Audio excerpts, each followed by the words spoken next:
మా పార్టీ గుర్తు మీద గెలిచి మా ప్రభుత్వాన్ని విమర్శిస్తున్నావా? ఎమ్మెల్సీ తేన్మార్ మల్లన్న మీద దాడి చేయబోయిన కాంగ్రెస్ కార్యకర్తలు ఆలేరులో జరిగిన ప్రజాపాలన కార్యక్రమంలో కాంగ్రెస్ ప్రభుత్వం హామీలు అమలు చేయట్లేదు అంటూ విమర్శించిన కాంగ్రెస్ ఎమ్మెల్సీ తేన్మార్ మల్లన్న ఒక్కసారిగా స్టేజ్ మీదకు తీసుకొచ్చిన కాంగ్రెస్ కార్యకర్తలను ఆపే ప్రయత్నం చేసిన పోలీసులు పరిస్థితి అదుపు తప్పేలా ఉండటంతో అక్కడి నుండి పారిపోయిన మల్లన్న అయితే కాంగ్రెస్ ఎమ్మెల్యే బీర్ల ఐలయ్య ఎమ్మెల్సీ తేన్మార్ మల్లన్న మధ్య విభేదాల నేపథ్యంలో ఎమ్మెల్యేనే కార్యకర్తలను ఉసిగొల్పి ఉండొచ్చు అంటూ అనుమానం.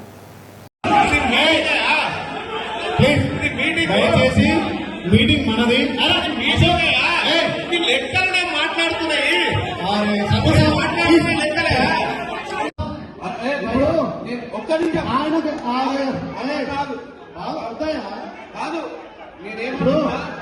ఈ ప్రోగ్రాం మనది, ప్రభుత్వాన్ని. మీరు దయచేసి ఆయన మాట్లాడనివ్వండి. ఆయన మన సలహాలు సూచనలు ఇస్తాడు.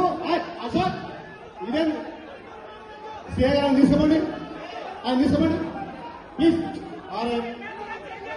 మాట్లాడినయ్యా, మాట్లాడదాం, మనం సమాధానం చెప్తాము. ప్లీజ్ దయచేసి మన సమావేశము ఇప్పుడు ఒక్క నిమిషం దయచేసి ఎమ్మెల్సీ ఒక్క నిమిషం ఆగే మల్లన్న ఆగే. మన మల్లన్న గారికి ఆయన రాని చెప్తుండు, వచ్చి మర్చిపోతున్నాడు. అంటే 20% రాలేదు, 80% అని ఆయన మాట్లాడుతున్నాడు.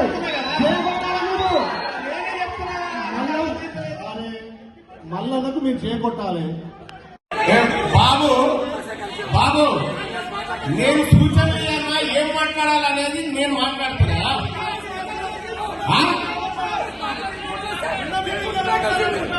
ఇది టీఆర్ఎస్ పార్టీ కార్యక్రమం, కాంగ్రెస్ పార్టీ కార్యక్రమం కాదా? కనీస అవగాహన లేకపోతే